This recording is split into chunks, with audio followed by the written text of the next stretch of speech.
Recently एक MNC के interview में बहुत मजेदार सीक्वल क्वेरी पूछी गई, तो मैंने सोचा चलो इसके ऊपर एक वीडियो बनाए। हमारे पास तीन टेबल है, एम्प्लॉय की, डिपार्टमेंट की और सैलरी की, जहाँ पे एम्प्लॉय टेबल एम्प्लॉय की डिटेल कंटेन कर रही है, डिपार्टमेंट डिपार्टमेंट की और सैलरी एम्प्लॉय की सैलरी। टास्क ये है कि हमें क्वेरी लिखनी है to find highest paid employee in each department along with their name, department name and amount they are paid। हमें हाईएस्ट पेड एम्प्लॉय निकालनी है इन ईच डिपार्टमेंट, हर एक डिपार्टमेंट में जो हाईएस्ट पेड एम्प्लॉय है उसकी डिटेल निकालनी है उसके नाम के साथ। तो कुछ इस प्रकार का एक्सपेक्टेड आउटपुट रहेगा, जहाँ पे डिपार्टमेंट नेम रहेगा और फर्स्ट नेम लास्ट नेम और उसकी मैक्सिमम सैलरी। तो मैंने एम्प्लॉय की टेबल की स्क्रिप्ट ऑलरेडी लिखी हुई है, मैं इसे बस रन करा देता हूँ। और मैंने कुछ रॉ डेटा भी लिखे हुए हैं इंसर्ट कमांड पे, तो इनको भी एग्जीक्यूट कर देता हूँ। तो मैं एज इट इज़ मैं सैलरी और डिपार्टमेंट के लिए भी मैंने स्क्रिप्ट लिखी हुई है और इंसर्ट की भी रॉ डेटा की स्क्रिप्ट लिखी हुई है।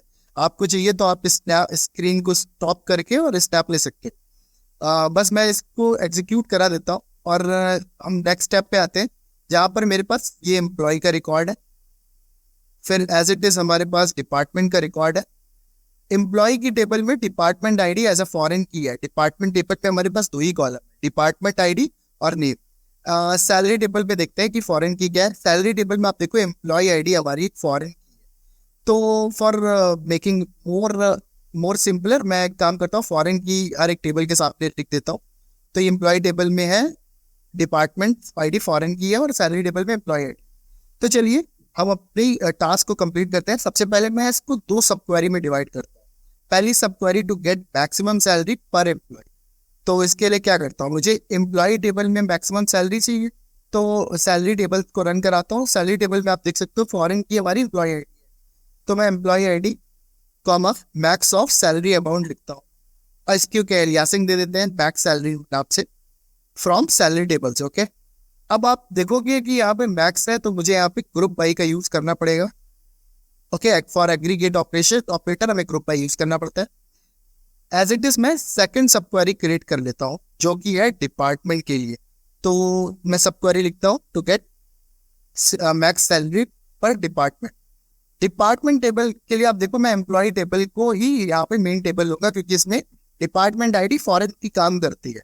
तो मैंने लिखा सेलेक्ट टेस्टेड फ्रॉम एम्प्लॉय। अब यहाँ पे मैं डाल देता हूँ डिपार्टमेंट आईडी कॉमा मुझे चाहिए as it is backs of salary amount. As it is ऊपर की तरह मैं नीचे क्वेरी बना रहा हूँ। तो अब आप देख सकते हो कि सैलरी अमाउंट मेरे पास एक कोई कॉलम नहीं है, तो मुझे इसके लिए यूज करना पड़ेगा इनर ज्वाइन। मैं किसको इनर ज्वाइन लिखता हूँ सैलरी टेबल से, तो मैंने लिखा सैलरी।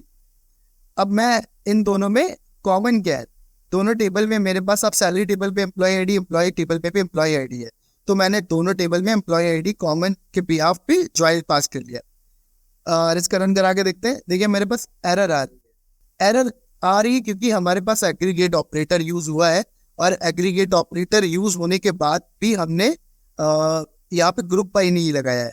तो ये आप देख सकते हो एरर जो आ रही है, एरर ये बता रही कि not contain either aggregate function और ग्रुप बाई क्लॉज। तो हमें ग्रुप बाई क्लॉज यूज करना। तो हम ग्रुप बाई लगाते हैं किसके लिए, डिपार्टमेंट आईडी के लिए। तो मैंने यहाँ पे डिपार्टमेंट आईडी के लिए ग्रुप बाई क्लॉज यूज किया और देखिए हमारी क्वेरी रन कर रही है। अब हम हमारी फाइनल क्वेरी की तरफ मूव करते हैं। हमारी फाइनल क्वेरी किस तरह की बनेगी, तो सबसे पहले हमारी फाइनल क्वेरी में यहाँ पे एक्सपेक्टेड आउटपुट पे क्या क्या कॉलम चाहिए department name, first name, last name और मैक्सिमम सैलरी। तो मैं इनको as it is copy paste कर लेता हूँ। अभी इसे कमेंट कर देते फिलहाल के लिए। तो डिपार्टमेंट नेम हमारा डिपार्टमेंट टेबल पे है, तो हम फ्रॉम में डिपार्टमेंट टेबल यूज कर लेते हैं। इसको एक एलियासिंग दे देते हैं डी से। चलिए D dot department name comma use करता हूँ। अब मेरे पास है फर्स्ट नेम और लास्ट नेम बचा है, उसके बाद एक मैक्स सैलरी बची। ठीक है, तो इसको अचीव करने के लिए सबसे पहले मैं ज्वाइन लगाता हूँ एम्प्लॉय टेबल से, जिससे मेरा फर्स्ट नेम और लास्ट नेम आ जाए। तो मैंने E dot employee ID equal to D dot employee ID, D dot नहीं लग सकता है, सॉरी एम्प्लॉय आईडी पे यहाँ पर नहीं लगेगा क्योंकि हमारे पास दोनों में डिपार्टमेंट आईडी कॉमन है। तो मैं E dot department ID is equal to D dot department ID use कर लेता हूँ। अब यहाँ पर ई डॉट फर्स्ट नेम और लास्ट नेम हो जाएगा मेरा आराम से, फर्स्ट नेम और लास्ट नेम अचीव हो जाए। मैक्स सैलरी को अभी कमेंट कर देते हैं। अब हमारी नेक्स्ट लाइन क्वेरी पर आते हैं। तो मैं नेक्स्ट सब क्वेरी को मैं इनर जॉइन के अंदर भेज देता हूँ। तो मैं इनर जॉइन लिखता हूँ और इसके बाद नेक्स्ट सब क्वेरी पास करता हूँ। अभी ये कंप्लीट हुआ है। इसके बाद मुझे इसको इनर जॉइन के लिए मुझे कॉलम पास करने पड़ेंगे। तो मैं क्या करता हूँ, एम्प्लॉय आईडी इसमें दोनों में कॉमन कॉलम है, तो मैं यहाँ से एम्प्लॉय आईडी और ई डॉट एम्प्लॉय इनका ज्वाइन कंप्लीट करता हूँ। सेकंड सब क्वेरी के लिए फिर से इनर ज्वाइन यूज़ करेंगे। सेकंड सब क्वेरी से हम डिपार्टमेंट और बैक सैलरी, तो यहाँ पर मैं फिर से इसको ds ले लेता हूँ, इस पूरी सब क्वेरी को एज एलियासिंग।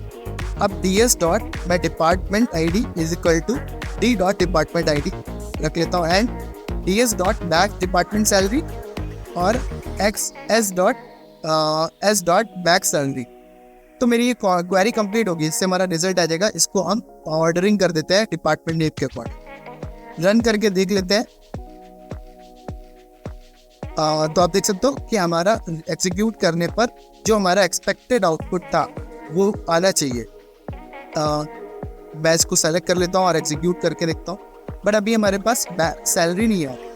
सैलरी के लिए हम सैलरी को अनकमेंट करते हैं, कॉमा पास करते हैं, अगेन हम पूरी क्वेरी को सेलेक्ट कर लेते हैं और रन करके देखते हैं कि क्या रिजल्ट है। सी, अब हमारा department name, first name, last name और मैक्सिमम सैलरी आ रहा है। तो ये थी हमारी आज की क्वेरी।